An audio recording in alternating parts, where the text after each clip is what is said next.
Thanks for staying with us. AI has been gradually influencing the business space in various ways, like automation, manufacturing, logistics, customer service, data analytics, fraud detection, healthcare, innovations, and so on. My next guest, Chief Osarity, is a multidisciplinary creative whose practice spans design, branding, and technology. He's worked with blue chip companies and multinationals across the country and abroad, and he's currently a partner and creative director at Jonathan Cole, a design firm working with businesses to discover and develop solutions that draw lasting attention to their brand, products, and services. And he will be unpacking how to leverage AI in the Nigerian business space. Chief Osarity is already here in the studios with me, and wow, I would simply like you to join me as I welcome him to the show. Welcome, Chief Osarity. Thank you very much. And I emphasize Chief. Are you a chief, or are you Chief? Chief is my first name. It's not like title. Chief is your first name? Yes, sir. Wow. How come? It's an interesting story. Do you have time for it? No, I don't. Let's move on. Let's move on, because quite frankly, that question, I'm sure, you will have template answers for that question. No, not really. It's the same answer all the time. It's the same answer all the time. That Chief is your first name. Chief is my first name. name. Okay, so we'll keep it at that. Yeah. Right? Okay, so we're talking leveraging AI Yes. in the Nigerian business space. And in your experience, how has AI impacted the design and branding industry? And what opportunities do you see for further integration of AI into all of this? Yeah, thank you for having me. I would say that AI has typically transformed various industries across the entire globe.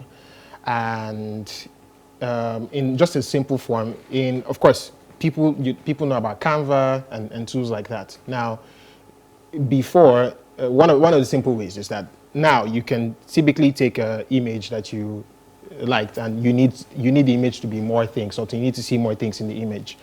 You can just prompt something within AI or Adobe Illustrator, Photoshop, for example, and tell it to expand the image, right? And you can get more stuff you can do more stuff with the one particular image. Even in things like writing copy, understanding briefs, even coming up with design solutions and design ideas and just ideation, so to speak, in that entire process. Before, you needed a lot of people, you needed a lot of time to do that. Now with AI, you can sort of fast track that process, or sort of use AI as a thinking companion to get stuff done in less time. So, thinking companion? Yes. Some people see you as a cheating companion. Not necessarily. Because it thinks for you now. So no, I would argue that the quality of answers that you get from AI is based on the quality of information and knowledge you have as a person, right? So you've probably heard this phrase before. People say a lizard in Nigeria is a lizard abroad. It's nothing different from lizard now, but the quality of the information you have determines the quality of output. So even when you're asking questions now, there's you can ask somebody a kind of question, and the person will give you a certain answer. You can say, "How are you?" and the person can say, "I'm fine." You can say, "How are you really doing, my brother?" It's a different. It's the same question, but the tone is different. The style of the question is different, and one will get you a deeper answer and tell you the real heart of the person, versus the other one just tells you it's a surface level thing. So it's a garbage in, garbage out. Essentially, yes. Yeah, I understand. So really, I shouldn't be guilty anymore. No. There's nothing to be. Because sometimes I feel guilty. It's technology. It's like I'm cheating. No, it's technology. just because you have something to do work faster, yes, and cheaper, doesn't mean you should be guilty about technology. It's going to happen. If you don't use it, somebody else is going to use it. So. Thanks for letting me off that hook. You're welcome. So now, could you share a specific project, as an example, where leveraging AI brought about transformative results for maybe a business or brand that you worked with? Yes, so there's one of our clients had some issues with their website in terms of how users were using their website and things like that. So what we did with AI was use AI to understand the data that they already had on their website, and then recommended solutions in terms of design. Okay, the buttons should be here because your clients and your customers are using your website in this form. Another prominent example, this is not our project, but it's something that made the news recently.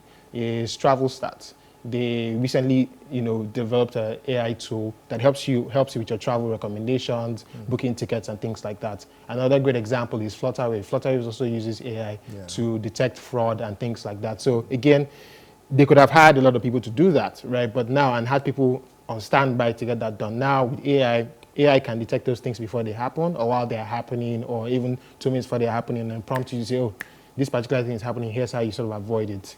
I think those are sort of like 3 great examples of how AI is being used currently. I'm a little uncomfortable with the pace at which AI is transforming things, because if we look at the peculiar nature, of Nigeria, for instance, yeah, we have a lot of people who live in the urban areas, the rural areas, and all of that. Yeah, urban dwellers, may be able to catch up quickly with but what about the rural people? How does this help them? How do they catch up? So the most prominent way we've seen AI being used now is, of course, prompts and chats and things like that. But there are so many other ways AI is being used that we are not even aware of. Okay. So I would say, for example, AI is helping some networks do better with how their network is being used in different areas of the world. So for example, there are AI tools to let you say, okay, this particular area has less traffic of people using the internet at this time of the day. So AI can sort of, how do I explain it now? Push the load. So you can have better network in a particular area at a certain time because there's more traffic there. And you can have great network at this area because there's less traffic there. So AI can help distribute load of server or push more resources to this particular area at a certain point in time. I think there are so many ways that AI can be used instead of rural areas, but that's just a major example. That's like network. Everybody makes a phone call. And then AI helps you get a better phone call at a particular time. Another way is language. Sometimes taking resources and tools and things to different communities, language is a huge barrier. Yes. You don't have to find somebody to translate that. You just have to use AI to translate that same language in the context that people understand in that particular community. Okay. And then you can now communicate with that particular community based on what AI has helped you do, as against hiring a translator to do that. Yeah, some people might be out of job for that, but hey, you save money on that particular project. So I'm even more worried about my grandmother in the village. So the truth is, some people will be affected by AI. Some people might not be affected by AI, depending on what they do. But I find that if she uses a smartphone, something about what she's doing or what she uses on that smartphone, AI is helping her do that particular thing better.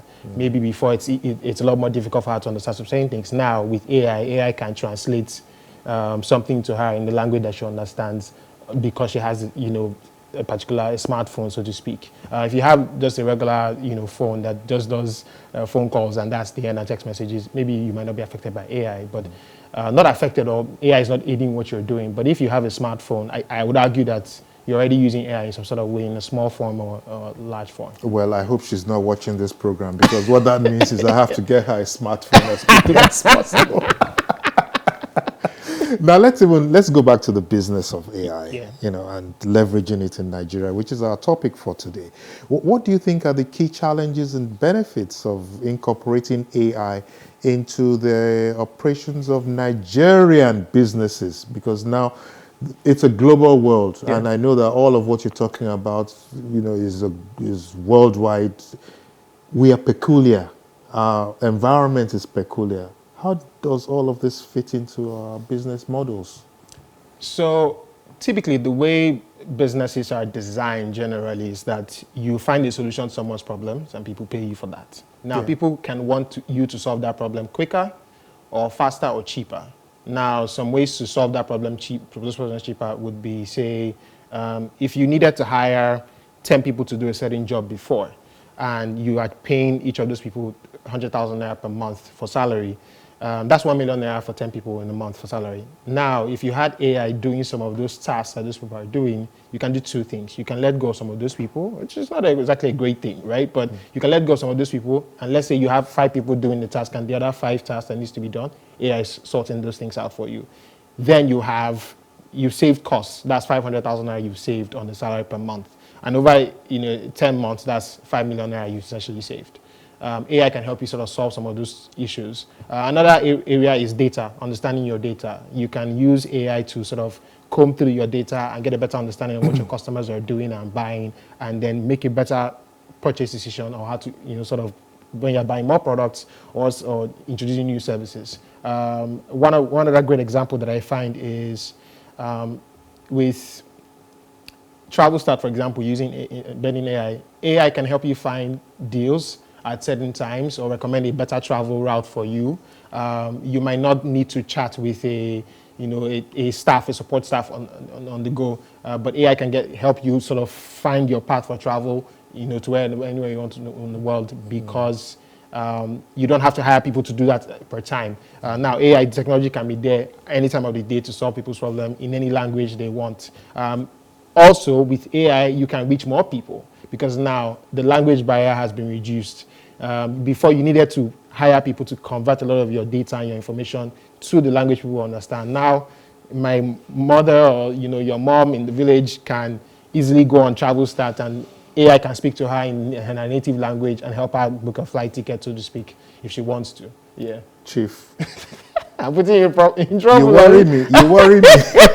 You worry me.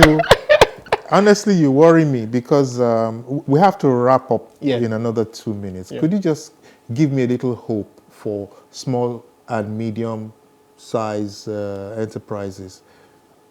Any hope for them to catch up with this AI thing? Yes. Find any of the AI tools you can use, and start to implement it in your business. Start to learn how to use these tools. Start to find ways to integrate these things into your daily life, or into anyhow your business runs. From ChatGPT or Bard or any of the AI tools available out there. I'll hold you to that. No problem. Yeah. Great stuff, Chief Authority. Thank you very much. I must say that. Have we spoken for 5 minutes? It feels like we've it feels like it's been shorter. We've been shorter, so that means I feel like we need more time. We have to do this again. I agree. So you see, times have changed for those of us who are still wallowing in the dark ages. AI has come to transform the world. And indeed, it's important for all of us to plug into this new wave of technology. So there we are. Chief Authority, our second guest on Today with John and Helen, taking questions on how to leverage AI in the Nigerian business space. We'll take a break now, and when we come back, my lovely Chizabam engages her guest on the Culture Conversations segment. Chief, thanks so much for coming. Thank you very much for having me. Okay.